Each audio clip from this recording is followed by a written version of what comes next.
උසස් පෙළ A level කරලා ඉවර ඔයත් කැමතිද HRM එකක් ඉගෙන ගන්න?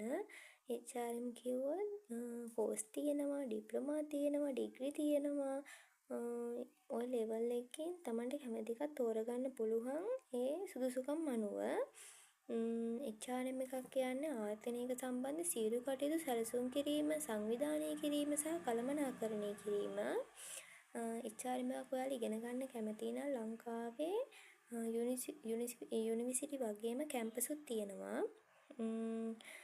ලංකාවේ human resource management ඉගෙන ගන්න පුළුවන් ප්‍රසිද්ධ රාජ්‍ය ආයතන විදිහට කැලණි විශ්වවිද්‍යාලය, ශ්‍රී ජයවර්ධනපුර විශ්වවිද්‍යාලය, කොළඹ විශ්වවිද්‍යාලය වගේ රාජ්‍ය විශ්වවිද්‍යාල වලින් ඉගෙන ගන්න පුළුවන්. පෞද්ගලික විශ්වවිද්‍යාල නැත්නම් කැම්පස් මගින්ද HRM එකක් හදාරන්න පුළුවන්. මෙයා අවුරුදු 2ක්, අවුරුදු 3ක්, අවුරුදු 4ක් වගේ අතර කාල වකවානුවක ඉගෙනගෙන අවසන් කිරීමට පුළුවන්.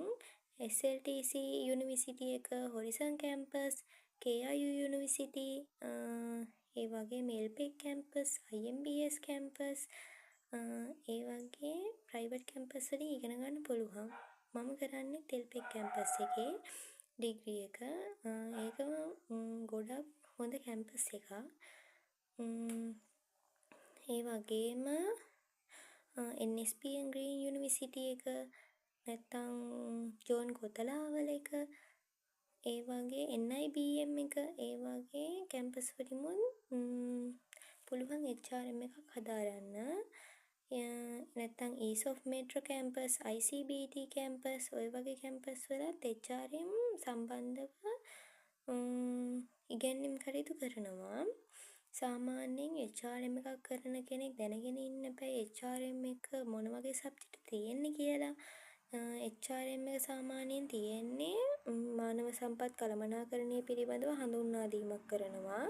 ඒ වගේම සේවක බඳවා ගැනීම හා තේරීම, පුහුණු කිරීම හා සංවර්ධනය, කාර්ය සාධන කළමනාකරණය, වැටුප් හා ප්‍රතිලාභ කළමනාකරණය, සේවක සම්බන්ධතා, කම්කරු නීතිය හා කාර්මික සබඳතා, සංවිධානීය හැසිරීම, උපාය මාර්ගික HRM, මානව සම්පත් සැලසුම්කරණය, නායකත්වය හා කණ්ඩායම් කළමනාකරණය, ව්‍යාපාරික sannivedanaය, කළමනාකරණ තොරතුරු පද්ධති, අලෙවිකරණය හා මූලික කරුණු, පර්යේෂණ ක්‍රමවේද හා අවසන් පර්යේෂණ ව්‍යාපෘති වගේ දේවල්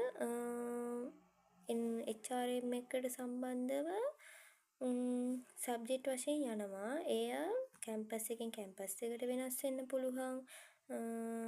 උපාධිය දැන් ඩිප්ලෝමාවක් කරනවා නම් සමහර විට මේ සබ්ජෙක්ට් වලින් සුළු කොටසක් ඉගෙනීම් කටයුතු කරන කැම්පසුත් තියෙනවා. හැබැයි ඔයාලා උපාධිය දක්වා ඉගෙන ගන්නවා නම් මේ සියලුම තොරතුරු අඩංගු සබ්ජෙක්ට් තමයි ඔයාලට එන්නේ. හැබැයි කැම්පස් එකෙන් කැම්පස් එකට වෙනස් වෙන්න පුළුවන්.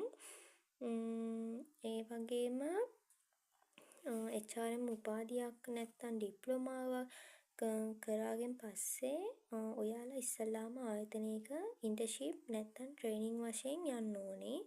මොකද එක්ස්පීරියන්ස් තියෙන්න බෑ ලොකු ජොබ් එකක් කරන්න.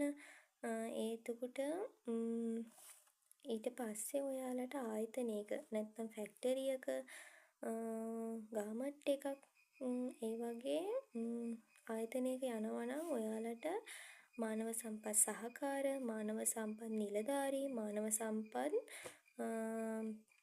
විධායක කෙනෙක් නැත්නම් බඳවා ගැනීම් නිලධාරී, පුහුණු හා සංවර්ධන නිලධාරී, වැටුප් කළමනාකරණ නිලධාරී, සේවක සම්බන්ධතා නිලධාරී, දක්ෂතා බඳවා ගැනීමේ විශේෂඥ, HR සම්බන්ධීකාරක, ඒ වගේම අත්දැකීම් ලැබූ පසු HR මැනේජර් කෙනෙක්ද නැත්නම් කළමනාකරණ මට්ටමේ ඉහළ කළමනාකරණ මට්ටමේ තනතුරු දරන්න පුළුවන්.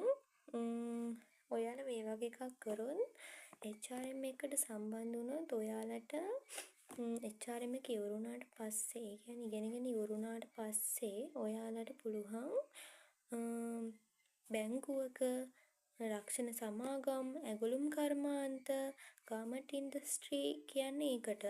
හෝටල් හා සංචාරක ක්ෂේත්‍රයේ නැත්නම් IT සමාගම් වල නිෂ්පාදන කර්මාන්ත නැත්නම් රජයේ ආයතන NGO සහ ජාත්‍යන්තර සංවිධාන යන මේ වගේ එක්ක මිනිසුන් සමග වැඩ කිරීමට පුළුවන්.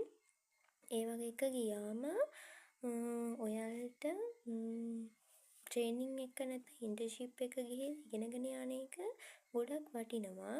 මොකද නිකම්ම ගිහිල්ලා HRM එකක් කරපු පළියට ජොබ් එකක් කරන්න බෑ. ඒ මොකද තමන් කරන්න ඕනේ රාජකාරි කොටස තමන් දන්නේ නැහැ. එතකොට ගොඩක් අපහසුතාවයට පත් වෙනවා. අනික ඔයාලා ප්‍රයිවට්ද රජයේද කියලා බලන්නේ ඔයාලා HRM එකක් කරොත් සිංහල ඉංග්‍රීසි දෙකම යන මීඩියම් දෙකම පුළුවන් වෙන්න ඕනේ. ඉංග්‍රීසි අනිවාර්යයි. ඔයාලා මේකත් එක්කම ඉංග්‍රීසිත් ඉගෙන ගන්නවා නම් ගොඩක් වටිනවා. ඒ වගේම HRM එකදී කරන්න තියෙන්නේ මිනිස්සුත් එක්ක වැඩ කරන එක. ඒ වගේම sannivedana කටයුතුත් පවත්වාගෙන යන්න ඕනේ. ඒකට තමයි ඉංග්‍රීසි අනිවාර්ය. ඒ වගේම මිනිස්සුන්ට තියෙන ගැටලු විසඳලා දෙන්න ඕනේ. ඒ වගේම ඉතින් සාමාන්‍යයෙන් HR එක්සෙකියුටිව් කෙනෙක් නැත්නම් HR මැනේජර් කෙනෙක් වෙනවා නම් ගොඩක් අත්දැකීම් ඕනි. ඒකට ඉතින් එකපාරම යන්න බෑ. තමන්ගේ දැනුම වැඩි කරගෙන තමයි ඉහළට යන්න ඕනි. සාමාන්‍යයෙන් HR කෙනෙක්ට හොඳ වැටුපක් ගන්න පුළුවන්. ලංකාවේද හැම තැනම හොඳ වැටුපක් ලක්ෂය ඉක්මවා යන්න පුළුවන් හොඳ ජොබ් එකක් තමයි මේ HRM කියන්නේ. HR එක්සෙකියුටිව් HR මැනේජර් කෙනෙක් වෙනවා කියන්නේ කියලා ඉවර කරන්න බෑ. ලක්ෂ 3-4 දක්වා පඩිවලට යන්න පුළුවන්. කැමති නම් ඔයාලා HR කෙනෙක් වෙන්න කැමති නම් ඔයාලට මේ මම කියපු විස්තර ඔයාලට ගොඩක් ප්‍රයෝජනවත් වෙයි. HRM එකක් ගැන දන්නේ නැති කෙනෙක්ට උනත් මේක ගොඩක් ප්‍රයෝජනවත් වෙයි. HRM එක කියන්නේ මොකක්ද කියලා දැනගන්න. ඉතින් ඔයාලා HRM එකක් කරන්න බලාපොරොත්තු වෙමින් ඉන්නවනම් අනිත් එක මාකටිං පැත්තෙම අනිත් එකක් තමයි ඔය HRM. මාකටිං එකට පොඩ්ඩක් වගේ සම්බන්ධයි. හැබැයි දෙකක්. ඉතින් ඔයාලට HRM එකක් කරන්න ආසාවෙන් කැමැත්තෙන් ඉන්නවනම් මේක මම කියපු වචන ටික ඔයාලට ගොඩක් ප්‍රයෝජනවත් වෙයි. ඉතින් මම ඔයාලට සුබ පතනවා. තව දෙයක් තමයි අනිවාර්යෙන් උපාධියක් කරනවා නම් ඩිප්ලෝමාවක් කරනවා නම් A level සමත් වෙලා තියෙන්න ඕනි. අඩුම A level S3 උඩවත් තියෙන්න ඕනි. S2 එකක් තිබ්බට S1 එකක් තිබ්බට ප්‍රයිවට් කැම්පස් එක නම් ගිහිල්ලා HRM එකක් කරන්න බෑ. මොකද විෂයන් 3ම පාස්ද කියලා අහනවා. ඉතින් ඔයාලා පොඩ්ඩක් බලන්න HRM එකක් කරන්න කැමැත්තෙන් ආසාවෙන් ඉන්න කෙනෙක්ට මම කියපු වචන ටික ගොඩක් ප්‍රයෝජනවත් වෙයි. හරි එහෙනම් thank you.